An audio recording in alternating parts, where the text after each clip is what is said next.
Shalom, selamat pagi siswa ibu. Apa kabar? Pastinya dalam keadaan sehat dan selalu penuh dengan semangat untuk belajar mengikuti pembelajaran kita pada hari ini. Anak-anak ibu, hari ini kita masuk di pembelajaran yang kedua untuk muatan pelajaran seni budaya dan prakarya dan juga PPKN. Silakan buka buku paket kamu pada halaman 10. Tapi sebelumnya kita harus ambil sikap berdoa terlebih dahulu. Kita berdoa. Kembali kami datang padamu Tuhan buat hari ini. Kami akan mengikuti pembelajaran melalui video pembelajaran hari ini. Tuhan yang boleh memimpin kami agar kami memperoleh ilmu. Terima kasih Tuhan, dalam nama Yesus kami berdoa dan mengucap syukur. Amin. Nah, anak-anak ibu, kompetensi dasar yang akan kita pelajari hari ini yaitu untuk muatan pelajaran PPKN, mengidentifikasi pelaksanaan kewajiban dan hak sebagai masyarakat dalam kehidupan sehari-hari. Untuk muatan SBDP, memahami tanda, tempo, dan tinggi rendah nada. Nah, pada sebelumnya kita sudah belajar tentang manfaat matahari. Masih ingat ya video pembelajaran semalam? Siapa yang tidak menonton video pembelajarannya, dia tidak akan memperoleh ilmu. Yakinlah anak-anak ibu, ya. Nah, pada pembelajaran semalam ada cerita mengenai pada bukumu halaman 5, kisah Ali si biji energi. Itu menceritakan tentang manfaat makanan sebagai pengganti nasi, atau pada cerita semalam menceritakan tentang sumber energi itu diperoleh dari makanan yaitu jagung ya. Nah, pernahkah kalian makan jagung? Ya, siapa yang suka makan jagung? Pasti senang ya. Ibu senang juga makan jagung, apalagi direbus. Ya, kamu tahu nggak kalau jagung itu merupakan pengganti makanan pokok, bisa digantikan dengan jagung. Ya, sebagian daerah di Indonesia ada juga yang mengkonsumsi makanan pokoknya itu jagung, pengganti nasi. Nah, tahukah kamu kalau jagung itu juga bisa dijadikan sebagai tepung? Bisa jadi tepung maizena ya, yang terbuat dari jagung. Jadi manfaat matahari itu bagus untuk tumbuhan supaya kita dapat memperoleh makanan. Nah, bahkan jagung juga dibuat sebagai bahan kerajinan, anak-anak ibu. Nah, kita masuk di pembelajaran SBDP. Buka buku kamu halaman 10. Di sana ada lagu Menanam Jagung ciptaan Ibu Sud. Pernah dengar lagunya? Pasti ya. Kira-kira seperti ini. Ayo kawan, kita bersama. Atau supaya kamu lebih jelasnya lagi, ibu akan putar videonya. Silakan kamu tonton ya.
Nah, itu tadi lagunya.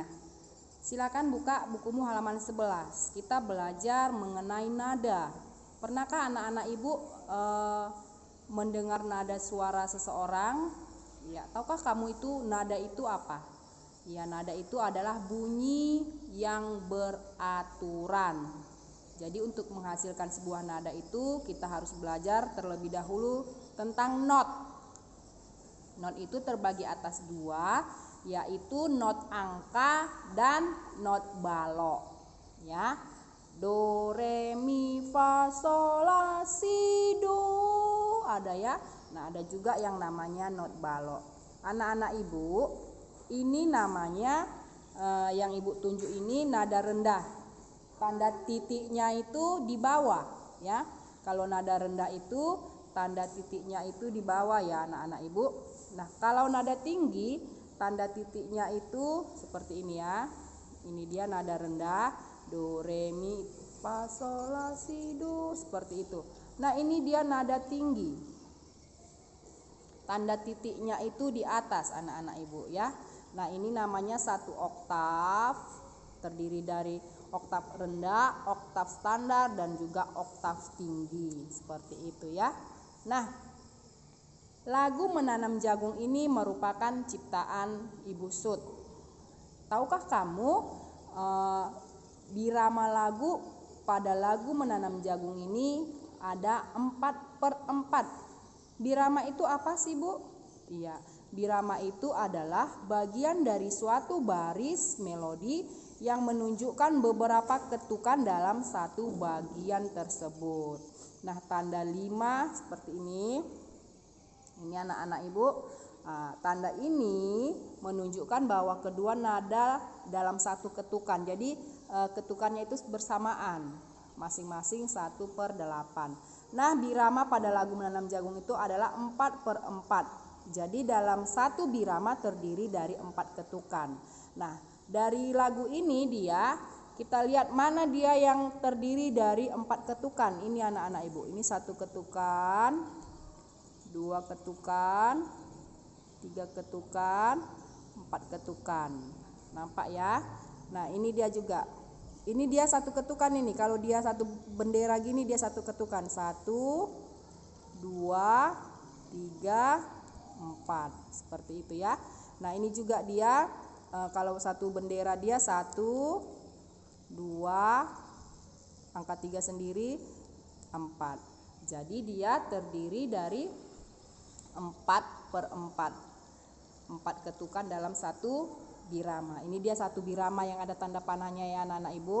Ini 1 birama, 2 birama, 3 birama. Jadi itulah yang dikatakan tadi birama 4/4. Artinya satu birama terdiri dari 4 ketukan. Seperti itu ya. Nah, itu untuk muatan pelajaran SBDP. Kita masuk di pembelajaran PPKN. Nah, manfaat air dalam kehidupan manusia. Air juga merupakan sebagai sumber energi. Ingat ya, sumber energi terbesar bagi bumi itu adalah matahari. Jenis-jenis sumber energi itu banyak, sudah Ibu jelaskan semalam. Salah satunya itu adalah air. Nah, air merupakan salah satu sumber energi. Tubuh kita membutuhkan air untuk beraktivitas. Tidak hanya manusia, tumbuhan dan hewan juga membutuhkan air. Selain diminum, air juga kita gunakan untuk memasak, mencuci, mandi, dan lain-lain. Nah, air juga dapat dimanfaatkan sebagai sumber energi listrik. Salah satunya untuk menggunakan kincir air. Ini namanya kincir air ya anak-anak ibu.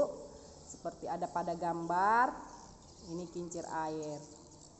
Nah, apalagi manfaat air dalam kehidupan sehari-hari? Bisa digunakan untuk minum, apalagi untuk memasak, apalagi untuk mencuci, iya, untuk mandi. Itu juga salah satu, bukan hanya salah satu ya, banyak manfaat air. Nah, pernahkah kamu mendengar hak dan kewajiban terhadap air? Hak itu adalah segala sesuatu yang diperoleh manusia sejak dalam kandungan. Nah, apa hak kamu? Apa contoh hak kamu yang harus kami peroleh sejak kamu lahir? Ya, kamu berhak untuk minum.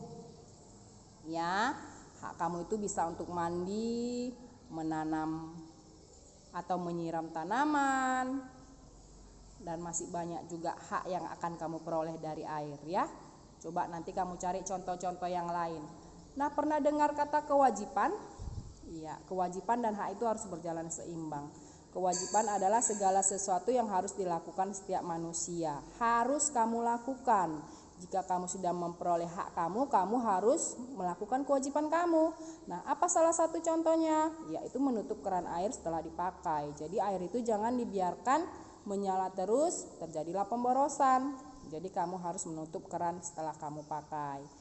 Apalagi contohnya membersihkan sungai, menanam pohon, atau sama artinya dengan reboisasi, seperti itu ya. Nah, anak-anak Ibu, di sini ada Ibu titipkan tugas setelah kamu mendengar video pembelajaran. Silahkan kamu ulang-ulang videonya. Ibu yakin kamu bisa menjawab ya. Kamu ulang videonya, kamu jawab pertanyaannya, tulis yang rapi. Demikian materi kita hari ini. Sampai jumpa pada video selanjutnya. Terima kasih, Tuhan Yesus memberkati.